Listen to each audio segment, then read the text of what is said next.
Trader ni kadang-kadang ada masalah nak tentukan trend menggunakan market structure.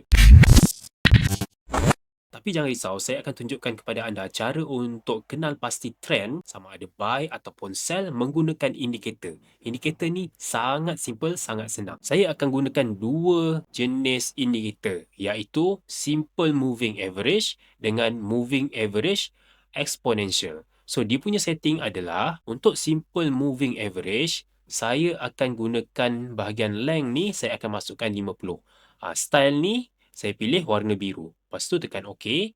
Untuk EMA ataupun Exponential Moving Average ni, saya akan masukkan length ni 150 dan saya akan menggunakan warna kuning. So, untuk tentukan trend dia sangat simple, sangat mudah, iaitu anda kena pastikan Simple Moving Average iaitu warna biru duduk dekat atas dan Exponential Moving Average iaitu warna kuning duduk kat bawah.